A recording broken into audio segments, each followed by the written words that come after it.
अच्छा जी, उसके बाद जो है हमारी पहली स्टोरी जो है माजिद भाई ने जैसे कि भांडा फोड़ ही दिया इनका तो हम अब आपको स्टोरी अंदर की बता देते हैं कि आज बड़े प्यार मोहब्बत की बातें हुई हैं ट्रूडो साहब की और जगमीत सिंह साहब के साथ, और उसमें उन्होंने कहा है कि जगमीत जी साढ़े पीछे खड़ोते रहो, जिस तरह माजिद भाई शाजिया के पीछे खड़े हैं आप मेरे पीछे खड़े हो जाएं, हैं जी।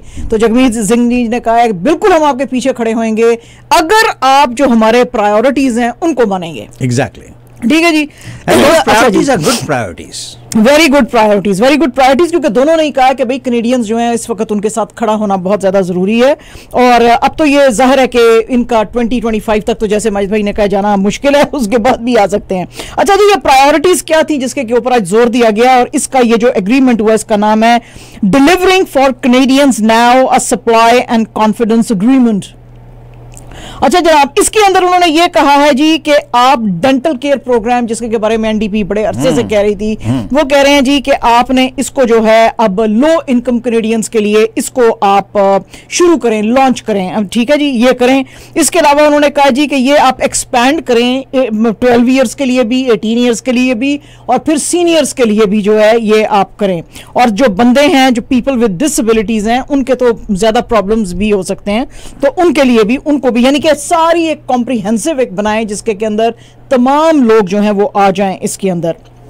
फिर उन्होंने कहा जी कि हर वो आदमी जो कि $70,000 एनुअली जो है उससे जो कम कर रहा है उनके लिए आप जो हैं नो पेज फॉर एनीबडी जो है वो जो अर्निंग इनकी जो कर रहा है इससे लेस वो आप एक लॉन्च करें कि जिसके के अंदर इनको नेशनल फार्मा केयर की फैसिलिटीज भी दी जाएं। मेन चीज नेशनल फार्मा केयर है इसके अंदर, जो एनडीपी का डिमांड है ना, तो उसका नेशनल फार्मा केयर ये भी आप दें। इसके अलावा उन्होंने कहा जी कि नेशनल ड्रग एजेंसी जो है उसको बोलें जी कि ये जो एसेंशियल मेडिसिन और ये चीजें जो होती हैं इनके परचेज का, बल्क परचेज के प्रोग्राम को बाय 2025 एंड तक करें ताकि लोगों को सस्ती मेडिसिन भी मिल सके, क्योंकि लोगों को बहुत अब इस वक्त खरीदनी पड़ती है। वही जो हम बार बार स्टैट्स कनाडा की खबर बताते हैं कि लोग सोचते हैं कि ग्रोसरियां लें कि मेडिसिन लें, तो ये उनको जो है फिर वो ना करनी पड़े। फिर उन्होंने कहा जी कि ये आप home buyers bill of rights लेकर आए ताकि ये जो बहुत ज्यादा एक्सपेंसिव हो गए हैं घर, इसमें अफोर्डेबिलिटी आए, कुछ घर बनाने के जो प्लान्स हैं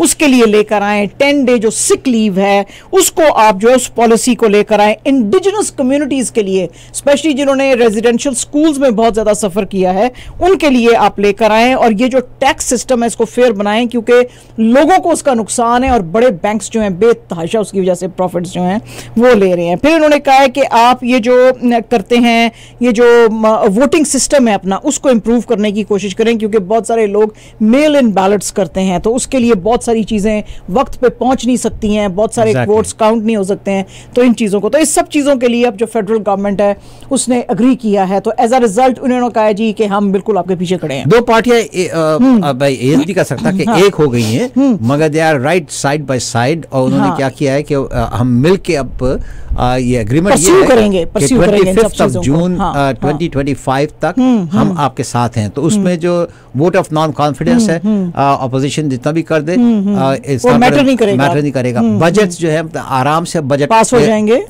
जाएंगे। तो ये दो मेन जो मुद्दे हैं कि बजट का एंड इसके साथ साथ वोट ऑफ नॉन कॉन्फिडेंस, तो ये जो है ये दो चीजें जो है इसकी वजह से गवर्नमेंट एटलीस्ट चल सकती है, स्टेबल हो जाएगी कि अब अब डर के बगैर चलेगी, हाँ जी ऐसे है।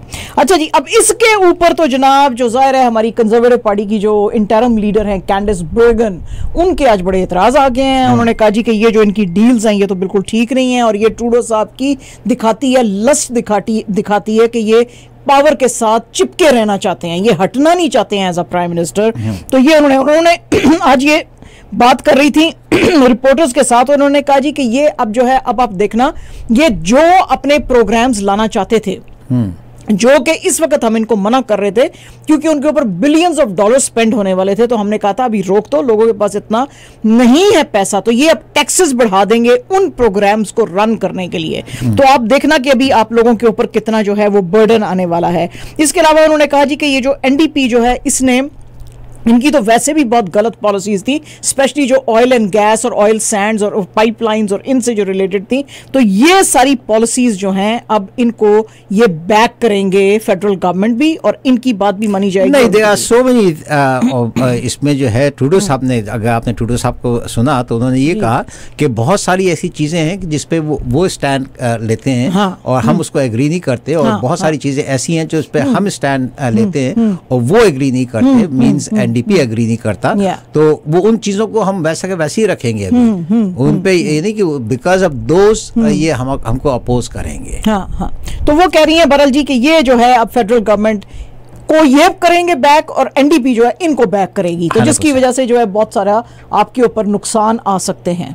तो आप आने वाले because right now they have no choice but to sit in the parliament. Opposition है ना, opposition है ना, opposition जो है कोई तो मुद्दा लाना है उसने। Exactly, उन्होंने उनको जो है वो बैठ के वो अब उनके हाथ बंद नहीं कर सकते ना। 25 जून 2025 तक उनके हाथ बंधे हुए हैं, वो कुछ नहीं कर सकते, कुछ नहीं कर सकते। तो बस as if they have a liberals have a majority। बिल्कुल एग्जैक्टली, ठीक है ना। तो अब इसके ऊपर जी इनका बड़ा एतराज आया। अच्छा जनाब, एंगस रीड का आज सर्वे आया है, आपको पता ही है कि ये अब आएंगी जो जब भी अब कभी आएंगी अब तो पता नहीं कब आएंगी 25 के बाद, लेकिन जब भी कभी अब आएंगी फेडरल इलेक्शंस, तो उसके लिए आपको पता है कि जो कंजर्वेटिव पार्टी है उसके काफी सारे लीडर्स जो हैं अब सामने आ गए हैं, जैसे कि जो हैं ये मिस्टर पॉलिवेयर हैं, फिर मिस्टर जो हैं चैरिस्ट हैं, फिर लेस्ली लुइस हैं, पैट्रिक ब्राउन हैं, रोमन बाबर हैं, जोसेफ बुरगोल हैं, स्कॉट एचसन हैं, मार्क डेल्टन हैं, ये सारे जो हैं अब रेस के अंदर हैं।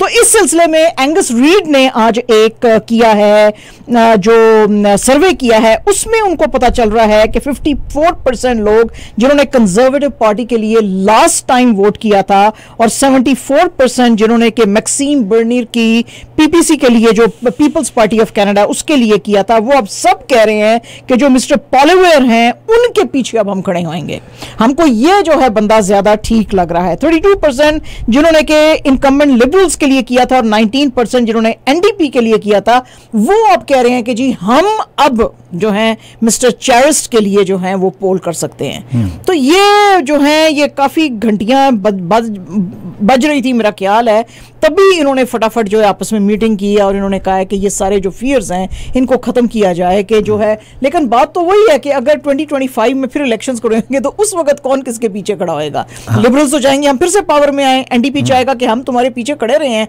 तो अब पावर हमें दो। तो ये उस वक्त बड़ा फड्डा हो सकता है। वही सिचुएशन है जो कि पाकिस्तान की इस वक्त है, पार्टियां तो कोई 50,000 इकट्ठी हुई हैं, लेकिन प्राइम मिनिस्टर कौन बनेगा ये बड़ा नहीं, मगर ये जो है ये पार्टी में कोलैबोरेशन नहीं हो रहा है। अब वो जो नेक्स्ट इलेक्शन का वक्त आएगा तो उससे पहले आप देखेंगे कि ये पार्टियां सब अलग अलग हो जाएंगी। हाँ, 25 जून तक ये उनका साथ देंगे, मगर जब इलेक्शन, जैसे इलेक्शन अनाउंस होता है तो they parties are going to be individual the way they were, fall outs उस वक्त शुरू हो जाते हैं, उनके पास अपना अपना होगा। मगर मेन चीज क्या है कि ये 25 जून 2025 तक एटलीस्ट स्मूथली चीजें चलेंगी, स्मूथली चलेंगी, और जो बिल्स पास करने हैं इन्होंने वो आराम से पास होते जाएंगे। अच्छा जी, तो अब इसके बारे में कहा जा रहा है जी कि ये इन्होंने अप्रैल 19 जो है उस वक्त तक इन्होंने अपने जो भी कोई कैंडिडेट अपाना चाहता है to be in the fray for Conservative Party leadership, तो उसके अंदर वो आ जाए, और इसके लिए उनको एंट्री फी जो है 200,000 की देनी पड़ेगी, और 100,000 जो है इनको कंप्लायंस डिपॉजिट डालना पड़ेगा। तो ये जनाब सारी शर्तें हैं, और अब देखेंगे कि इसके अंदर इनमें से कौन जो है वो ज्यादा फेवरेबल है। लेकिन मुझे लग रहा है कि पॉलिवेयर जो हैं उनके पीछे काफी लोग जो क्योंकि पॉलिवेयर जो है वो सबसे पहला नाम था उनका, अच्छा, जिन्होंने नाम दाखिल किया था अपना इस चीज के लिए। अच्छा, as the time go by, politics में आपको पता है चीजें चेंज होती रहती है ना। तो मगर Poilievre, yes, because he is a fluent French और इंग्लिश भी बात करते हैं, तो मगर फ्लुएंट फ्रेंच में है, तो वो देखिए, लेट्स सी व्हाट हैपेंस। जी बिल्कुल ठीक है। अच्छा जी, फोर्ड गवर्नमेंट जो है वो अब उन्होंने एक नया एक लॉ इंट्रोड्यूस किया है, जिसके जिक्र जो है आज जो थी हमारी ये हैं सिल्विया जोन्स जो हैं, उन्होंने आज उसके बारे में बताया ये लॉ क्या है, और इन्होंने इसके बारे में ये जो सॉलिसिटर जनरल जोन्स इन्होंने क्यों बताया। हुआ यह था कि आपको पता ही है कि जब ट्रकर्स का चल रहा था ये कॉन्वॉय के सिलसिले में जो इनके ब्लॉकेड्स चल रहे थे, उसकी वजह से खास तौर पे जो एम्बेसडर ब्रिज था उसके ऊपर काफी ब्लॉकेड्स आ गए थे, ट्रैफिक भी नहीं गुजर सक रही थी और गुड्स भी नहीं आ सक रहे थे। तो अब इस चीज के ऊपर ये लेजिस्लेशन लाया गया है कि जनाब इसके ऐसे जब कोई मुजाहरे या रैलीज आप निकालते हैं तो ऐसे ब्रिज या रोड्स या इलाके जो हैं उनको ब्लॉक ना करें, जिससे कि जो चीजें जो गुड्स के आने जाने में जो है उसमें ब्लॉकेड्स आ जाएं। तो आज सिल्विया जोन्स जो हैं सॉलिसिटर जनरल जो हैं उन्होंने कहा कि भाई ये इतना बड़ा मसला बन गया था, एक तो हमें सप्लाई चेन के मसले पैदा हो गए और इतना यहां पे इन्होंने तूफान मचा लिया था कि इस चीज को जो है प्रेसिडेंट बाइडेन जो है उसकी भी नजर में ये चीज आ गई और उन्होंने भी बड़ा इसका बुरा मनाया। दोनों को इफेक्ट हुआ ना, इफेक्ट हुआ। तो उन्होंने कहा भाई दोनों जी, तो उन्होंने कहा भाई ये क्या चल रहा है कनाडा में। तो वो कहते हैं जी कि उनके साथ हमारे बड़े अच्छे रिलेशंस हैं यूएस के साथ, तो हम इन चीजों की वजह से वो खत्म नहीं कर सकते, रिलेशंस खराब नहीं, तो इसलिए अब आप जो है कोई मेजर इस तरह की आर्टरी जो है वो उसको ब्लॉक नहीं कर सकेंगे। तो ये जो है एक मतलब इसको अच्छा ही समझा जा रहा है, क्योंकि जाहिर है कि लोगों का रोजगार भी तो जुड़ा हुआ है ना इसके साथ। हजारों ही ट्रकर्स जो हैं अगर वो काम ही नहीं करेंगे तो उनको, तो आपको पता है कि उनको बाई वीकली सैलरीज मिलती हैं, तो उनको सैलरीज नहीं मिलेंगी तो उनके घर कैसे चलेंगे। तो ये है आज की एक और बहुत मेजर न्यूज है। आपको पता ही है टोरंटो के फॉर्मर पुलिस चीफ हैं मार्क सॉन्डर्स, उन्होंने आज अनाउंस किया है अपनी एक स्टेटमेंट में कि उनको फोर्ड गवर्नमेंट ने, डग फोर्ड साहब ने खुद कहा है कि तुम पीसी पार्टी के लिए प्रोविंशियल इलेक्शन लड़ो अपना डॉन वैली वेस्ट से। अच्छा, यहां पे हम ये बता दें कि डॉन वैली वेस्ट जो है वो कैथलीन वेन की कॉन्स्टिट्यूएंसी है, लेकिन चूंकि कैथलीन वेन ने यह कहा था कि मैं री इलेक्शन सीक नहीं कर रही हूं, तो डग फोर्ड साहब ने कहा कि हमको फिर एक बहुत स्ट्रॉन्ग कैंडिडेट लाने की जरूरत है और मार्क सॉन्डर्स का उन्होंने नाम जो है वो किया था। तो आज उन्होंने बड़ा उनका शुक्रिया अदा किया है। तो उन्होंने कहा जी कि अभी ये जो 2022 के प्रोविंशियल इलेक्शंस हो रहे हैं तो मैं इस इलाके से जो है मैं लड़ूंगा और मैं जो है फोर्ड साहब की डेडिकेशन लीडरशिप की बड़ी कदर करता हूं, तो मैं बड़ा थैंकफुल हूं कि उन्होंने मेरा नाम किया। तो अब ये भी लीडरशिप रेस में आ रहे हैं। अच्छा जी, अब आज की जो फेडरल लेवल पे डेवलपमेंट्स हुई हैं कि फेडरल गवर्नमेंट जो लिबरल गवर्नमेंट है वो अब जो एनडीपी के साथ हाथ मिला रही है, तो प्रोविंशियल लेवल पे भी आज जो लिबरल पार्टी के प्रोविंशियल हेड हैं जनाब स्टीवन डेल डुका साहब, उनसे पूछा गया कि क्या आने वाले दिनों में आप भी एनडीपी के साथ दोस्ती बना सकते हैं। उन्होंने कहा जी कि इस वक्त तो मेरा सारे का सारा फोकस जो है 6 सीटें हैं, हाँ, क्या करूंगा मैं क्या करूं है जी। तो उन्होंने कहा जी इस वक्त तो मैं लोगों के साथ काम कर रहा हूं, ठीक है जी, और मैं पूछ रहा हूं उनकी कंप्लेंट्स, उनके लिए क्या हम बेहतरी ला सकते हैं, लेकिन मैंने अपने दरवाजे बंद नहीं किए हैं और मैं जो है मैंने तमाम ऑप्शंस टेबल पे रखी हुई हैं और अगर गोइंग फॉरवर्ड हमें एनडीपी के साथ हाथ मिलाना पड़ा तो हम उसके बारे में सोच सकते हैं प्रोविंशियल लेवल पे भी, लेकिन अभी तक जो है वो नहीं, हम नहीं करेंगे। तो ये आज उन्होंने भी जो है इसका भी इन्होंने आज जिक्र किया। अच्छा जनाब, रीजनल जो यॉर्क के एरिया की पुलिस है उसने आज 2 लोगों को, जनाब आपका जो मारखम है ना माजिद भाई, उसमें गाड़ियां चोरी होनी बंद नहीं हो रही हैं। अच्छा। इतना कोई प्यार है लोगों को अच्छी गाड़ियों से वहां पे, क्योंकि वहां अच्छी गाड़ियां बहुत है ना। हाँ, लोग भी तो बड़े अच्छे हैं, लोगों को भी चोरी करना शुरू कर दें। अच्छा जी, वहां पे जनाब जो गाड़ियां हैं कॉन्स्टेंटली चूंकि मारते खम में वो चोरी होती रहती हैं, तो यॉर्क रीजनल पुलिस ने 2 इस सिलसिले में जो हैं वो बंदे पकड़े हैं। अच्छा, हुआ क्या है, हुआ ये है कि एक 2016 की रेंज रोवर थी, वो बेचारा आदमी पेट्रोल भरवा रहा था पेट्रोल पंप पे, उसके पास एक लड़का आया, उसने कहा जी अपनी मुझे कीज दो, इसने नहीं दी तो दूसरा आ गया उसके पीछे, उसने छुरी दिखाई, उसने कहा अगर तुमने नहीं दिया तो मैं तुमको ये मार के जो है तो भी मैं ले सकता हूं। अच्छा, इसमें क्या हुआ, जब वो छुरी दिखा रहा था तो वो पहले वाले ने क्या किया, होशियारी दिखाई, वो जाके अंदर बैठा, उसने देखा कि कीज लगी हुई थी तो वो ड्राइव करके उसकी गाड़ी लेके भाग गया। अच्छा, इसी तरह क्या हुआ कि एक और इसको पुलिस कहती है कि यॉर्क पुलिस कहती है कि हमको जो है एक और इतला आई कि जी एक और जगह के ऊपर एक आदमी की मर्सिडीज थी, इस दफा तो मर्सिडीज थी, तो इसको जो है वो उन्होंने किया। अच्छा, पहला जो वाकया था वो हुआ था स्टील्स एंड अकेडिया एवेन्यूज पे, और जो दूसरा वाकया हुआ है वो जो रेड मेपल और हाई टेक का जो एरिया वहां पे हुआ। अच्छा, इस इसको जी इसके पास मर्सिडीज गाड़ी थी, इसको भी जी उन्होंने डराया धमकाया और लेके भाग गए। अच्छा, भाग रहे थे जिस वक्त, उस वक्त पुलिस वहां पे पहुंच गई, तो पुलिस ने ये जो 2 सस्पेक्ट्स थे इनको फिर पकड़ लिया और इनके अनफॉर्चुनेटली नेम्स जो हैं अलादीन अल हाज सैलम, ये 24 साल का सिर्फ बच्चा है ये भी, और एक और लड़का है नूथ फाती सईद हरीबा, ये भी 24 इयर्स का है। तो इन 2 लड़कों को जो है वो पकड़ा है। अब सोचेंगे 24-24 साल के दोनों बच्चे हैं, अब इनको पुलिस पकड़ के ले जाएगी, पुलिस केस बन जाएगा तो इनका पुलिस रिकॉर्ड बन जाएगा और खराब हो जाएगा, तो अब क्या इनकी लाइफ आगे होनी है। तो जब आप ये बता रही है, मैं एक इंटरप्ट करता हूँ आपको। डर्म के इलाके में पुलिस ने एक लड़के को गिरफ्तार किया है, क्या 2 लड़के हैं, मगर कुछ इमेजिन एन 11 ईयर ओल्ड 11 साल का बच्चा जो है वो एक एसयूवी चला रहा था, and he was driving 150 kilometres per hour की स्पीड से चला रहा था, और एंड गेस व्हाट, वो इम्पेयर्ड था।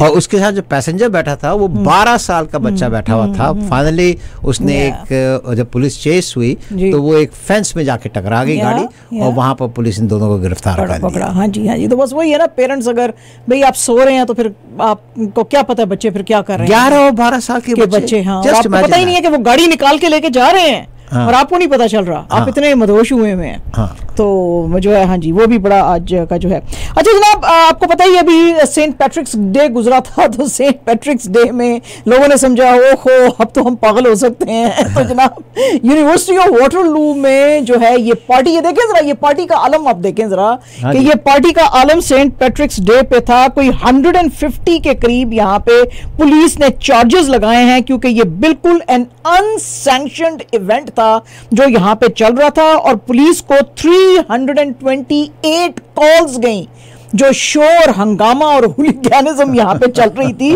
उसके ऊपर। तो पुलिस यहाँ पे आई तो उसने जो है 19 लोगों को अरेस्ट किया, और इसी तरह इनके ऊपर ना सिर्फ नॉर्मल चार्जेस बल्कि क्रिमिनल कोड ऑफेंसेस भी इनके ऊपर लगाए गए हैं, क्योंकि इनके पास वेपन्स भी थे और अलेजडली, और इन्होंने एक पुलिस ऑफिसर के ऊपर भी असॉल्ट किया, और इन्होंने फोर्सेबल एंट्री भी करने की कोशिश की।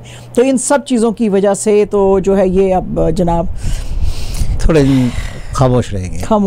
हाँ, कहाँ रहेंगे ये पता नहीं है, ये पता नहीं है, लेकिन खामोश रहेंगे। तो जनाब ये होता है पागल होने का नतीजा। जब आप बहुत पागल हो जाते हैं ना, तो फिर पुलिस ये करती है आपके साथ। हालांकि अभी देखें ये बड़ी प्यार वाली पुलिस है। अगर तो यहाँ पे वैसे वाजिद भाई, मैं वो सिनेरियो सोच रही हूँ, अगर यहाँ पे पंजाब पुलिस को लेके आ जाए तो वो इनका क्या हाल करे, फिर ये मार के तो फिर ये नहीं करेंगे ऐसी हरकत, फिर नहीं करने लगे, सीधे हो जाएंगे ये। तो वो है जी। अच्छा जी, आज अल जजीरा की एक रिपोर्ट है, और अल जजीरा की इस रिपोर्ट के मुताबिक इहोर रेमोनको लेफ्टिनेंट जनरल है, retired x deputy chief of Ukrainian general staff हैं। इनका आज इंटरव्यू लिया है अल जजीरा ने। तो इनसे जब इंटरव्यू ले रहे थे रेमोनको साहब से, तो इनसे पूछा कि आपका क्या ख्याल है कि अब जो है और इस वॉर के अंदर जो रशिया और यूक्रेन की हो रही है, इसमें और क्या कुछ हो सकता है, क्या ये चीज़ें सॉल्व हो सकती हैं या वॉर में और तेज़ी आएगी। इन्होंने कहा जी वॉर में और तेज़ी आएगी इसलिए क्योंकि इनके मुताबिक इनको लगता है कि शायद 10 to 15 टैक्टिकल बटालियंस जो हैं, और हर बटालियन में एटलीस्ट 800 मेन होंगे, वो बेलारूस भेज सकता है रशिया को इसकी हेल्प करने के लिए। तो वो कहते हैं जी कि अगर बेलारूस ने ये भेज दिया ऐसे, तो फिर यूक्रेन के लिए हालात जो हैं बहुत पतले हो जाएंगे। और वो कहते हैं जी कि इसके बारे में अल जजीरा वाले कहते हैं, वो कहते हैं जी कि हमने कहा कि अच्छा ठीक है, इसका मकसद क्या हो सकता है। तो उन्होंने कहा जी मकसद सिर्फ एक ही है, कीव के ऊपर कब्जा करना। तो उन्होंने कहा जी हमको लगा कि जैसे जनरल साहब जो हैं वो शायद ही जस्ट गॉट कैरिड अवे, तो हम किसी और से भी पूछते हैं। तो उन्होंने जो यूक्रेनियन जो पुलिस हैं, मिलिट्री के मेजर जनरल विक्टर यागून है, उनसे भी पूछा। तो उन्होंने कहा जी कि बिल्कुल ये बड़ी हाई पॉसिबिलिटी है कि बेलारूस जो है वो भी ये करे, क्योंकि वो कहते हैं जी कि बेलारूस के जो प्रेसिडेंट हैं लुकाशेंको, उनके कंट्रोल में मिलिट्री नहीं है। उस मिलिट्री को जो कि बेलारूस की है उसको पुतिन साहब कंट्रोल करते हैं, और पुतिन साहब ने जिस दिन उनको इशारा किया वो अपनी बटालियंस यहाँ पे भेज देंगे, ठीक, और वॉर के अंदर जो है वो और तेजी आ जाएगी। तो जाहिर है खतरे की कैंटी जो है वो बच सकती है ज्यादा। बच सकती है। वैसे एक बात जो आज की हेडलाइंस हैं वो ये है कि कीव के इलाके में चारों तरफ से उन्होंने घेरा डाल दिया था, मगर आप छुड़वा लिए सबर्ब्स। आज सबर्ब्स जो है वो आज उन्होंने एडवांस किया यूक्रेन ने, और वो सबर्ब्स उनके हाथों से ले लिए हैं, और बड़ी हैवी कैजुअलिटी हुई है यूएसएसआर की, मींस रशिया की। हाँ जी, रशिया की। तो इसीलिए इसी सिनेरियो में ये आज का इंटरव्यू था उसका, अल जजीरा का। तो उसमें उन्होंने कहा है कि अगर इनको कभी भी लगा कि ये शायद इनको पीछे हटना पड़ रहा है तो बेलारूस इनको ज्वाइन कर सकता है, और अगर इन्होंने किया तो फिर बड़ा खतरा है। अच्छा, इसी सिनेरियो के अंदर एक और तीसरी एक बड़ी मेजर स्टोरी आज न्यूयॉर्क टाइम्स ने कवर की है, और ये जो है ये बहुत ही, ये कुछ ज्यादा ही खतरनाक है जो न्यूयॉर्क टाइम्स ने की है।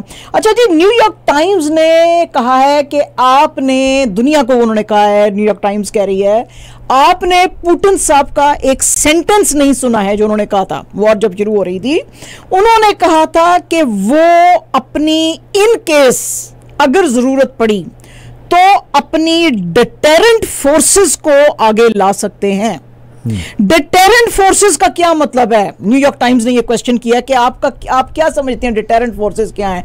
Deterrent forces definitely nuclear forces हैं। तो इसका मतलब है कि वो अपने न्यूक्लियर वेपन्स यूज कर सकते हैं। अच्छा, we are very thankful to BBC ने ये एक इन्फोग्राफिक बनाया है जो कि हम आपको दिखा रहे हैं। वो लोग जो हमारा टीवी देख रहे हैं वो देख सकते हैं। बीबीसी के इस इन्फोग्राफिक के मुताबिक उन्होंने जरा एक्सप्लेन करने की कोशिश की है ये जो डिटेरेंट फोर्सेस हैं उसको। इसमें जो मेन दो हैं वो रशिया के जो शॉर्ट रेंज न्यूक्लियर मिसाइल्स हैं, एक कैलिबर मिसाइल SSN-30 जो कि हिट कर सकता है शिप्स को और सबमरीन्स को, और दूसरा जो है Iskander M missile launcher SS-26 stone है जो कि ग्राउंड बेस्ड मिसाइल सिस्टम है जिसको के मूव करके किसी भी डायरेक्शन में यूक्रेन के ऊपर हिट किया जा सकता है। तो वो कह रहे हैं जी कि अगर ये जो हैं सॉलिड फ्यूल रॉकेट्स और क्रूज मिसाइल्स ये न्यूक्लियर वेपन्स कैरी कर सकते हैं, इनको अगर लॉन्च कर दिया रशिया ने तो यूक्रेन के अंदर जो है बहुत ज्यादा तबाही आ सकती है।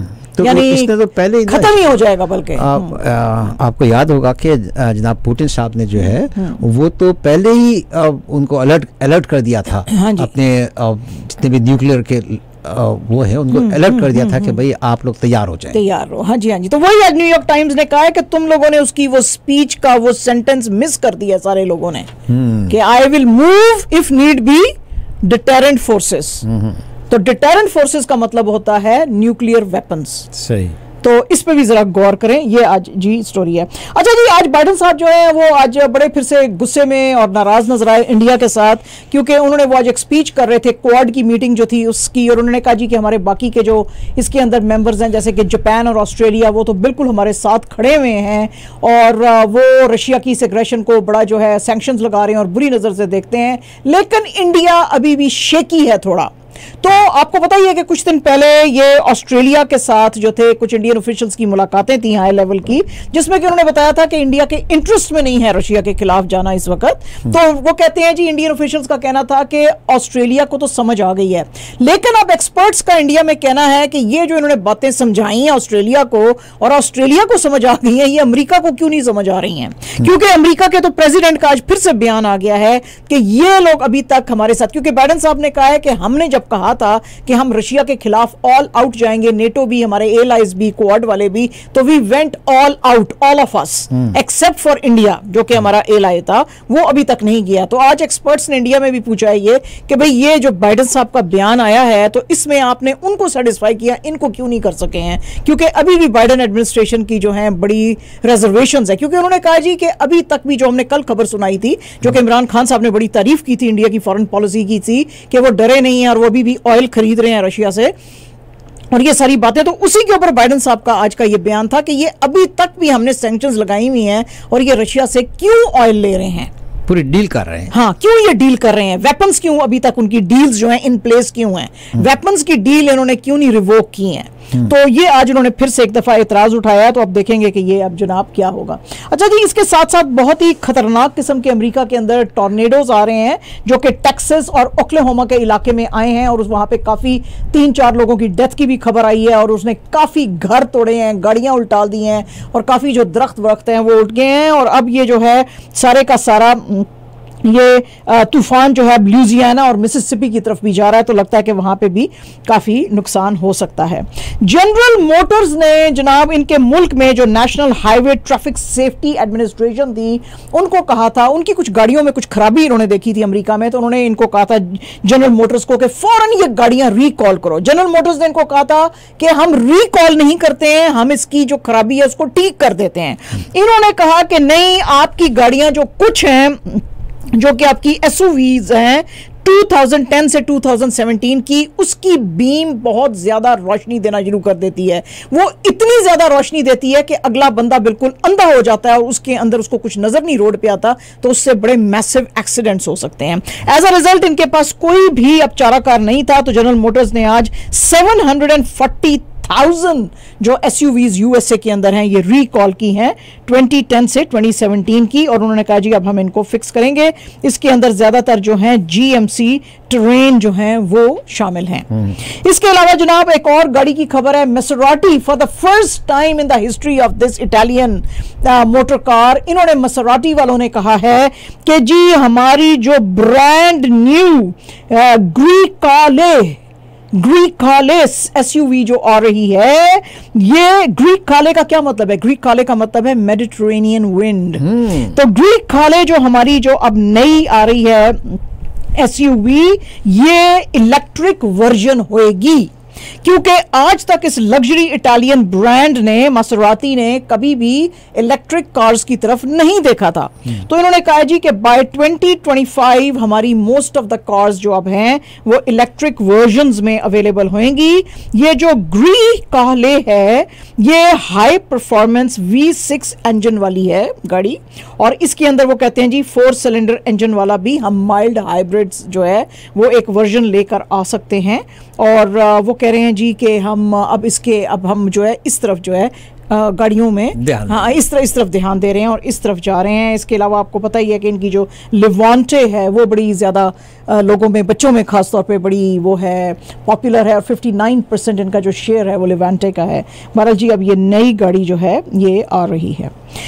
मिडिल ईस्ट के अंदर जनाब दोस्तियां और कुछ तेज़ होती जा रही हैं, क्योंकि आज फिर से एक बहुत ही हाई प्रोफाइल मीटिंग्स हुई हैं इजिप्ट में शर्म अल शेख के इलाके में, और यहाँ पे इजिप्शियन जो प्रेसिडेंट हैं अल सीसी उन्होंने बुलाया हुआ था इजरायली प्राइम मिनिस्टर जो हैं नफ्ताली हाँ जी, नफ्ताली जो हैं बेनेट नफ्ताली इनको, और जो अबू धाबी के जो क्राउन प्रिंस हैं शेख मोहम्मद बिन जायद अल नहयान इनको बुलाया हुआ था। अच्छा जी, बेसिकली तो इनका जो मुद्दा था वो यूक्रेन के अंदर जो रशिया का अटैक है वो था, लेकिन जो प्रेस रिलीज आ जाई है उसके मुताबिक उन्होंने कहा जी कि ये जो दुनिया के अंदर एनर्जी क्राइसिस भी बढ़ रहा है और मार्केट स्टेबिलिटी कमजोर होती जा रही है, फूड इनसिक्योरिटी बढ़ती जा रही है, इसके ऊपर भी हमको काम करने की जरूरत है। And this is the first time कि ये 3 वे समिट जो है इनकी हुई है, और इससे लगता है कि ये इलाके के अंदर ये और दोस्तियां बढ़ेंगी इजराइल के साथ। वो जो अब्राहम्स अकॉर्ड के अंडर जो वो करा के गए थे ट्रंप साहब, तो मुझे लगता है कि ये जरा मिडिल ईस्ट के अंदर जो इतनी रिफ्ट्स और लड़ाइयां आ गई थी वो जरा थोड़े से अब उसकी तरफ जा सकते हैं, स्टेबिलिटी की तरफ। रॉयटर्स की आज एक खबर है, और जैसे कि हमारे मुल्क में बड़े जी शोर मचने शुरू हो जाते हैं, वो जी मिलिट्री को हर चीज़ में बदबख्ती मचाई हुई है उसको बुलाते रहते हैं। अच्छा जी, आज रॉयटर्स की एक खबर के मुताबिक श्रीलंका ने भी अपनी मिलिट्री को बुलाया है। मिलिट्री को क्यों बुलाया है? क्योंकि आपको पता ही है कि इनके जो पैसा है इनके पास पैसा खत्म हो गया हुआ है श्रीलंका के पास। ये लोग IMF के पास गए हैं, IMF की बड़ी सख्त शर्तें हैं, वो बड़े मुश्किलों से इनको अभी तक वो राजी भी पूरी तरह से नहीं है कि हम आपको सारी देंगे जो आपके साथ डील हुई है। उसकी वजह से, और फिर ऑयल की प्राइसेस दुनिया में बहुत ज़्यादा बढ़ गई हैं, उसकी वजह से बेतहाशा जो है यहाँ पे पेट्रोल का क्राइसिस हो गया। उस क्राइसिस की वजह से लंबी लंबी लाइनें हैं, लोगों को कम पेट्रोल मिल रहा है, जितना उनको चाहिए उतना नहीं मिल रहा। उसमें हुआ यह है कि 2 दिन पहले 3 बहुत ही बुजुर्ग और बूढ़े लोग गाड़ियों में वेट कर रहे थे पेट्रोल का, इतना लंबा उनको इधर ठहरना पड़ा कि उनको कोई हार्ट अटैक्स है कि क्या है कि उनके गाड़ियों में उनकी डेथ्स हो गई। उसके बाद ये जो है लड़ाई झगड़े यहाँ पे शुरू हो गए पेट्रोल पंप्स के ऊपर। तो श्रीलंका की जो गवर्नमेंट है उसके पास और कोई तरीका नहीं था कि वो मिलिट्री को बुलाए और ये जो है सारी चीज़ों को संभाले। तो ये इन्होंने एक खास लिमिट रखी है कि इस लिमिट में हर बंदा जो है अपना पेट्रोल डलवा सकता है और मिलिट्री इस सारी चीज़ को मॉनिटर करेगी और देखेगी कि सारी गाड़ियाँ उतना गैस लेके निकलती जाएं गैस स्टेशन से। तो ये जनाब बड़ा वहाँ पे जो है वो हुआ है और आज इसका जो ऐलान है वो उनके मिलिट्री स्पोक्स पर्सन जो है नीलंथा परमा रत्ने, उन्होंने आज जो है इसकी अनाउंसमेंट की है। इंडिया के अंदर जनाब राज्यसभा का सेशन चल रहा था और उस राज्यसभा के सेशन के अंदर जम्मू एंड कश्मीर का जो बजट था उसके ऊपर बात हो रही थी। लेकिन जम्मू एंड कश्मीर के बजट के ऊपर क्या बात होनी थी, वो सारी की सारी बात डिरेल होके, और ये जो विवेक अग्निहोत्री की अभी जो लेटेस्ट फिल्म आई है कश्मीर फाइल्स, उसके ऊपर जी सारी की सारी डिस्कशन चली गई क्योंकि ऑपोजिशन बड़ी भड़की हुई है इस मूवी के आने के बाद। अच्छा जी, अब हुआ क्या है, वहां पे ऑपोजिशन ने बीजेपी से पूछा है कि ये तुमने ऐसी खराब फिल्म जो है उसको तुमने क्यों रिलीज होने दिया। राम गोपाल यादव जो कि समाजवादी पार्टी से हैं वो कहते हैं जी कि तुम्हें अगर इतनी मोहब्बत थी कश्मीरी पंडितों के साथ तो तुम लोग पिछले 7 साल से गवर्नमेंट के अंदर हो, तुमने कश्मीरी पंडितों की रिहेबिलिटेशन के लिए क्या किया है।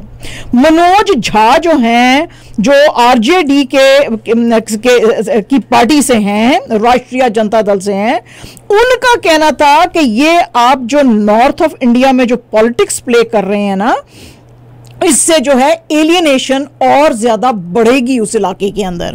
तो ये इस तरह की फिल्में लाके ना, आप कोई तीर नहीं मारे।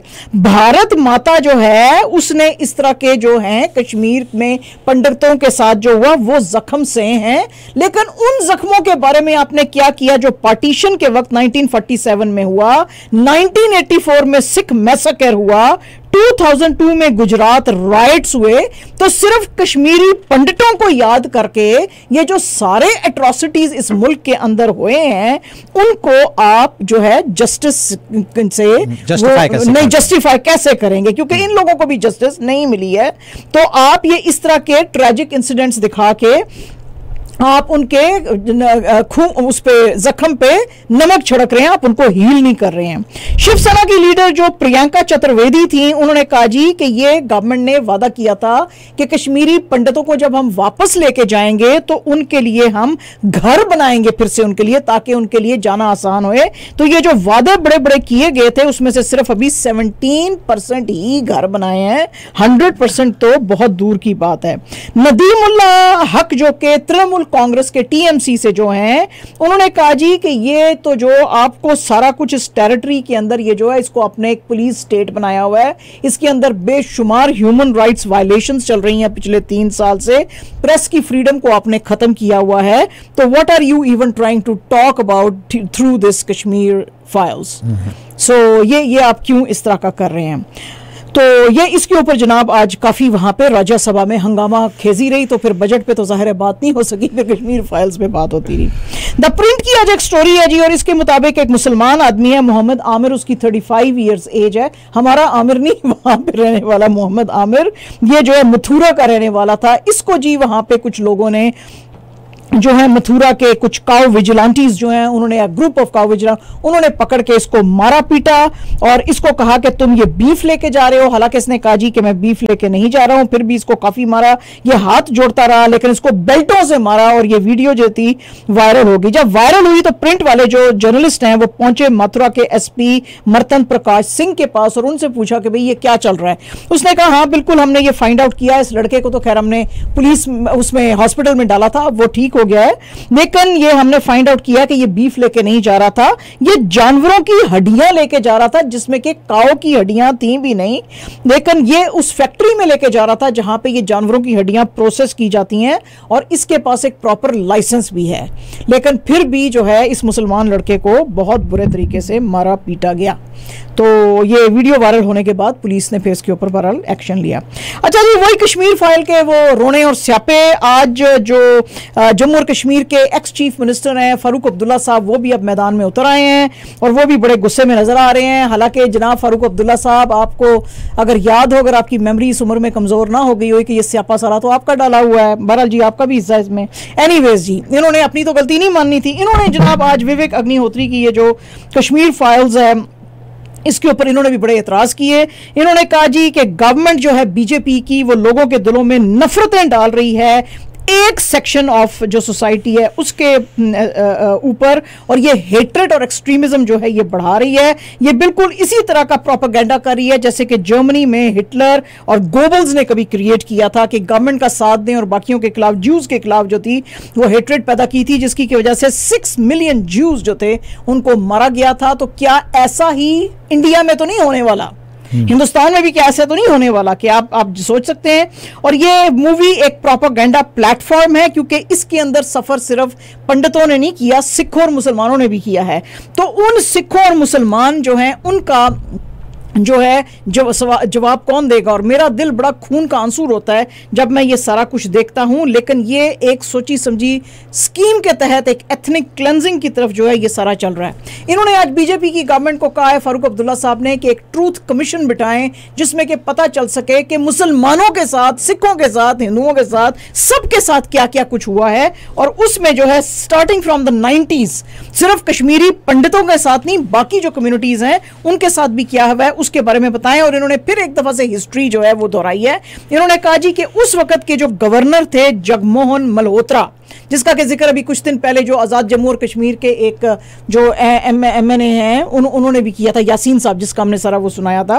तो उन्होंने कहा जी कि ये जगमोहन मल्होत्रा साहब ने किया था, बसें भर भर के जो कश्मीरी पंडित थे उनको बिठाया था और उनको कहा था निकल जाओ वैली से, हमको यहाँ पे साफ करने दो वैली, फिर हम आपको वापस बुला लेंगे। लेकिन इट्स बीन 32 ईयर्स और अभी तक उनको वापस नहीं बुलाया। तो गवर्नमेंट इस सिलसिले में क्या कर रही है। और आज उन्होंने बड़ा चैलेंज दिया बीजेपी की गवर्नमेंट को कि अगर फारूक अब्दुल्ला इसमें शामिल है, आप एक इंक्वायरी कमीशन बिठाएं, तो मुझे मुल्क के जिस भी हिस्से में हैंग करने को आप कहेंगे, मैं हैंग होने को तैयार होऊंगा। तो ये जनाब आज जो है बड़ी, यानी बड़ा भड़क गई है इस फिल्म के बाद जो है ना सियासत हिंदुस्तान में। ठीक है जी। अच्छा जी, for the 4th consecutive year in a row फिर से एक दफा ये जो स्विस कंपनी है IQ एयर, ये जो हवा का जो पोल्यूशन का ये जो पता लगाती है कि किसी इलाके में, मुल्क में कितना है, for the 4th time they have said, यानी कि 4th कंसेक्यूटिव ईयर में उन्होंने कहा है कि दिल्ली जो है वो सबसे ज्यादा मोस्ट पॉपुलेटेड सिटी है दुनिया के अंदर। इन्होंने आज अपनी पोल्यूटेड एयर है इसके अंदर, वर्ल्ड एयर क्वालिटी रिपोर्ट 2021 जो इन्होंने आज शाया की है उसके अंदर। और वैसे भी इंडिया जो है एज अ कंट्री भी, ये तो एक सिटी है न्यू दिल्ली, लेकिन जो कंट्री इंडिया भी है वो top 5 most polluted air countries जो हैं उनके अंदर जो है वो शामिल है। तो वो कह रहे हैं जी कि अब ये इसको साफ और ठीक करने के लिए हमारी गवर्नमेंट जो है वो क्या कर रही है। तो और इसका 12th नंबर है out of 15 cities new Delhi का, जो सेंट्रल और साउथ एशिया के अंदर जो उनके जो उन्होंने आंकड़े निकाले हैं उसमें भी। तो काफ़ी दिल्ली की बुरी हालत है।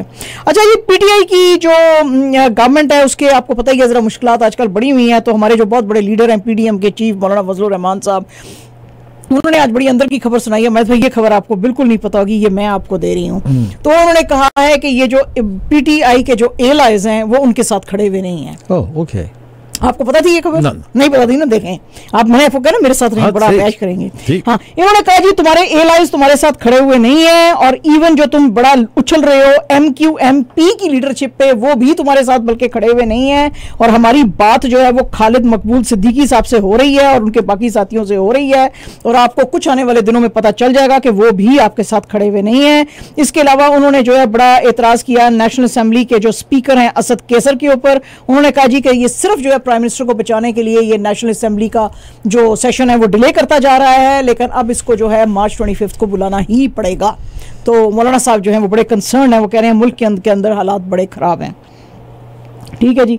आज क्या हुआ है जी कि ब्रॉडशीट के सीईओ जो हैं केवे मुसावी, जो इंग्लैंड में रहते हैं, उन्होंने आज नवाज शरीफ साहब से सॉरी किया है। अगर आपको ये पूरा स्कैंडल पता होए कि ये क्या था, कि जिसके अंदर बताया गया था कि शरीफ खानदान ने अपने इलीगल एसेट्स बनाए थे और उसके ऊपर जो है फिर इनको पकड़ा गया था, तो आज उन्होंने कहा जी हम जो थी, हमें पाकिस्तान की गवर्नमेंट जो है वो देती थी, प्रूफ्स देती थी, हम उन प्रूफ्स को वेरीफाई करते थे और फिर उन्होंने एक बहुत बड़ा जो है नैब को दिया था कि नवाज शरीफ साहब बड़े मैसिव करप्शन के अंदर इन्वॉल्व हैं। आज उन्होंने सॉरी किया है उन्होंने कहा जी कि नहीं, ये जो हमारे पास सारी इंफॉर्मेशन आई थी ये गलत हुई है थी।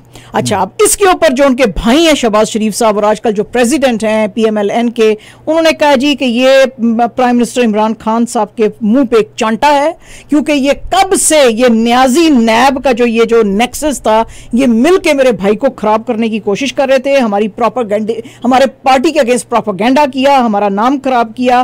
तो आज क्या हुआ, फिर आज ड्रॉप सीन आ गया इनके सामने।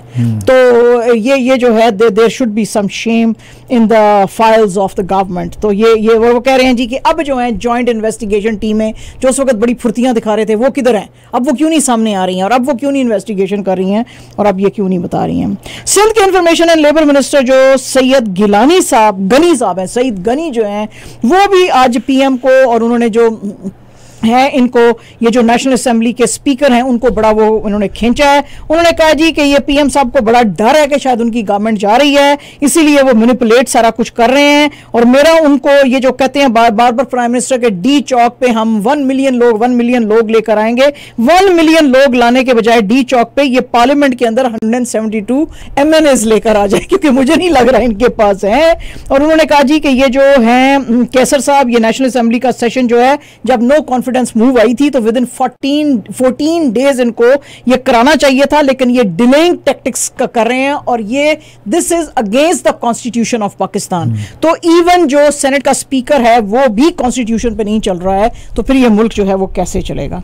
आज अफसोस का वाकया ये है जी कि PAF का एक ट्रेनर एयरक्राफ्ट जो था, वो अपनी ट्रेनिंग के वो जो उन्होंने वो लड़कों ने पूरे करने होते हैं ना अपने आवर्स जो होते हैं, एयरफोर्स वालों ने वो कर रहे थे, तो पिशावर के करीब जो है ये तैयारा गिरा है और दोनों ही पायलट्स जो हैं उनकी डेथ हो गई थी। अभी आपको 3-4 महीने पहले भी ऐसा ही हुआ था, लेकिन उसमें वो दोनों लड़के जो थे उन्होंने इजेक्ट कर लिया था अपने आप को तैयारे से, तो ये बच्चे जो हैं वो नहीं कर सके। तो अब इसके ऊपर जो है एक इंक्वायरी बिठाई गई है कि भाई, मतलब ये हम हमेशा ही सुनते हैं, वो बच्चों का तैयारा क्रैश हो जाता है, वो मर जाते हैं, फिर जी हम इंक्वायरी बिठाएंगे। भाई पहले ही आप तैयारा ठीक कर लो आप ना, तो कितने बच्चे आपने मारने और कितनी आपने।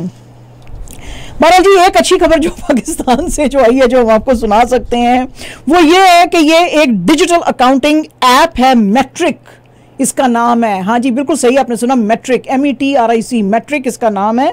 इसने जनाब रेज किए हैं $900,000 US, और ये जो है एक स्टार्टअप था खुद से, जो कि शुरू हुआ था सिर्फ कुछ अरसा पहले, 2-3 साल पहले, और पिछले कुछ अरसे में, यानी सोच लें कि काम तो ये पिछले 10 साल से कर रहे थे और बहुत सारे लोगों को हेल्प कर रहे थे, and then they formally launched themselves. ये इन्होंने हजारों ही जो स्टार्टअप्स हैं इनकी हेल्प की है, और इसको जो लॉन्च करने वाले जो थे वो थे मीना तारिक और उमर परवेज, और उसके बाद इन्होंने बेशुमार जो छोटे छोटे स्टार्टअप्स थे उनकी पाकिस्तान के अंदर हेल्प की है, and now they have set up a whole जो है वो ग्रास रूट्स लेवल के ऊपर एक मशरूमिंग एक इंडस्ट्री है स्टार्टअप्स की, जिसकी इन्होंने हेल्प की है, और वो जो है it is taking roots in Pakistan. हम ये पूरी एक रिपोर्ट करेंगे माजिद भाई, the potential of startups in Pakistan. इतने इन लड़कों के अंदर और लड़कियों के अंदर जो ये बच्चे हैं, सो प्राउड ऑफ देम। हमने भी कुछ दिन पहले बाजार की बात की थी, वो जो लड़कों ने बाजार चलाया वो भी मल्टी मिलियनर जो है वो बन गए हैं, and it's such a big deal. और इसी तरह अब ये भी जो है $900,000 US they have generated through their startup. हम स्टार्टअप्स के ऊपर एक पूरी इधर करेंगे, the potential of startups in Pakistan, उसके ऊपर। तो this was very very good news from Pakistan. अच्छा जी, ट्रेविस जेनर और Kylie Jenner and Travis Scott, आपको पता ही है कि इनका बच्चा कुछ दिन पहले पैदा हुआ था और उस बच्चे का नाम इन्होंने जो है वो रखा, फरवरी में पैदा हुआ था, वुल्फ वेबस्टर रखा था। तो लोगों ने उस वक्त भी बड़ा एतराज किया, उन्होंने कहा ये वुल्फ वेबस्टर क्या नाम होता है। तो आज उन्होंने अपने इंस्टाग्राम पे कहा जी कि हमको वो ये कायली कहती है कि मुझे हर जगह वुल्फ वुल्फ वुल्फ नजर आता है, इसलिए जो है मैंने अपने बच्चे का नाम वुल्फ वेबस्टर चेंज कर दिया है। नया नाम क्या रखा है अभी तक नहीं बताया, तो ये अभी बताएंगे, तो हम भी फिर आपके साथ शेयर करेंगे। एंड जनाब Salman Khan is very very excited इसलिए कि वो पहली दफा एक तेलुगु फिल्म के अंदर नजर आएंगे जिसका के नाम होएगा गॉड फादर, जिसके के अंदर ये लूसीफर का जो है वो कैरेक्टर करेंगे। और जो है ये इनको आज देखा गया था उसके ऊपर सेट के ऊपर चिरंजीवी जो कि बहुत बड़े साउथ के स्टार हैं उनके साथ, और ये जो है सल्लू भाई की पहली, जैसे कि हमने बताया कि तेलुगु फिल्म की होगी। और इनको जो है फिल्म के जो डायरेक्टर हैं चिरंजीवी और नहीं सॉरी फिल्म के जो डायरेक्टर हैं मोहन राजा, उनके और चिरंजीवी के साथ आज इनको देखा गया और ये अब अपना रैप अप कर रहे हैं सारे का सारा जो है शूट। एक बहुत ही इंटरेस्टिंग टीवी शो हुआ है आगा अली के साथ, उसके अंदर सानिया मिर्जा और शोएब मलिक आए हुए थे। तो उसमें आगा मिर्जा ने इनसे पूछा कि अगर कभी आपकी बेगम सानिया मिर्जा, क्योंकि उसको कभी काफ़ी फिल्मों की ऑफर्स आती हैं, तो कभी फिल्म्स के लिए उसको ऑफर आई तो आप उसको किसके साथ काम नहीं करने देंगे। तो इन्होंने कहा कि मेरा बहुत ही क्लोज फ्रेंड है अदनान सिद्दीकी, लेकिन फिर भी मैं अपनी बीवी को उसके साथ काम नहीं करने दूंगा, मैं उसको बल्कि काम करने दूंगा हुमायूं सईद के साथ। तो उसने आगा जो अली है उसने तो नहीं, लेकिन सानिया ने इससे पूछा कि क्यों अगर वो तुम्हारा दोस्त है तो तुम उसके साथ मुझे क्यों नहीं काम करने दोगे। तो उसने कहा कि मैं तुम्हें घर जाके बताऊंगा कि तुम उसके साथ क्यों काम नहीं कर सकती हो। एंड जनाब Australia has got a major blow in a sense कि उनके जो बड़े एक्सपीरियंस जो पेसर हैं केन रिचर्डसन, ये जो अब पाकिस्तान के साथ ओडीआई जो अब शुरू होने वाला है उसमें ये नजर नहीं आएंगे, क्योंकि मेलबर्न के अंदर ये कुछ ट्रेनिंग कर रहे थे और इनको जो है कुछ इंजरी आ गई है, जिसकी की वजह से for the first time in over 50 years जो ओडीआई की सीरीज अब जो ये शुरू होएगी पाकिस्तान के साथ, ऑस्ट्रेलिया की मोस्ट इनएक्सपीरियंस्ड पेस टीम जो है वो मैदान में उतरेगी। क्या बात है जी। तो फिर कौन जीतेगा? अच्छा जी। और पाकिस्तान और ऑस्ट्रेलिया के बीच में जो तीसरा टेस्ट मैच चल रहा है जनाब, उसके अंदर तुम्हें निकाल रहा था फिर से ऑस्ट्रेलिया, लेकिन जी क्या बात है, कल हमने आपको बताया था कि शाहीन शाह अफरीदी ने बैक टू बैक 2 विकेट्स ली थी, लेकिन अब इनके साथ शामिल हो गए थे नसीम शाह भी, इन्होंने 8 विकेटें ली, तब इनका मार्च रोका, वरना ये 320 फॉर 5 पे पहुंच गए हुए थे और काफी जो है एग्रेसिव बैटिंग कर रहे थे। तो नसीम जो है उसने 4 फॉर 58 यानी 4 विकेट्स ली 58 रन्स पे, और शाहीन शाह अफरीदी ने 4 फॉर 79। और उसके बाद जो है यहाँ पे आए थे इमामुल हक जो कि जल्दी आउट हो गए थे, और फिर उसके बाद जो है टीम को सहारा दिया इन्होंने अब्दुल्ला शफीक और अजहर अली ने। अब्दुल्ला शफीक खेल रहे थे 45 पे और अजहर अली 30 पे। तो जनाब इनकी अब बताते जाएंगे हम आपको रोज रोज जैसे जैसे ये प्रोग्रेस करेगा, क्योंकि ये डिसाइडिंग टेस्ट है जाहिर है। एंड राफेल नदाल, हालांकि सिर्फ 35 ईयर्स एज है इनकी, लेकिन इनको बड़ी इंजरीज आ गई हैं जनाब, और उन इंजरीज की वजह से जो है ये 4 to 6 वीक्स तक इनका रिब में फ्रैक्चर आ गया था, तो इनको 4 to 6 वीक्स जो हैं ये खेल नहीं सकेंगे और इसलिए ये मिस करेंगे मोंटे कार्लो और बार्सिलोना के जो इवेंट्स हैं। लेकिन इनको लगता है कि मैड्रिड का जो मास्टर्स होएगा मई 1 से 8 के बीच में वो ये अटेंड कर सकेंगे, लेकिन इनकी सबसे बड़ी ख्वाहिश है कि he should be fit for French open जो कि मई 22 को होने वाला है। रिकॉर्ड है सबसे ज्यादा फ्रेंच ओपन इन्होंने जीते हैं। हाँ, 13 के करीब इन्होंने जीते हैं। और इसके अलावा उन्होंने कहा जी कि ये इंडियन वेल्स मास्टर्स हो रही थी जिसमें कि इन्होंने अपने आप को इंजर कर लिया था, जिसकी वजह से डॉक्टर्स ने अब इनको 4 to 6 वीक्स का रेस्ट कहा है। एंड जनाब absolutely our last news is about, देखें जनाब आप किस लेवल पे पहुंचे और फिर गलत काम कर लें तो फिर आपके साथ क्या होता है। कजाकिस्तान का एक ओलंपिक वेट लिफ्टर था चैंपियन निजात रहीमोव, और इसने गोल्ड जीता था उस वक्त 2016 में यहाँ पे जो रियो जेनेरियो में जो ओलंपिक्स हो रहे थे उसमें, लेकिन उस वक्त भी काफी इसके ऊपर एतराज किया गया था। तो अभी जो कमेटी है ओलंपिक कमेटी, उसने उस वक्त भी कहा था कि इसके टेस्ट कराएं, तो अभी भी कराए हैं, तो इनको पता चला है कि ही हैज बीन डोपिंग, तो डोपिंग चार्जेस के ऊपर इसका वो जो गोल्ड मेडल है इससे ले लिया गया है।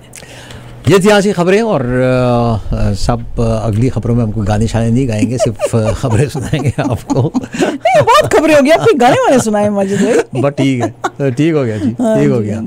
चलिए जी, thank you so much. And कुछ स्पॉन्सर्स के पैगाम लेते हैं, प्रोग्राम में वापस आएंगे। कुछ पहले ज़रा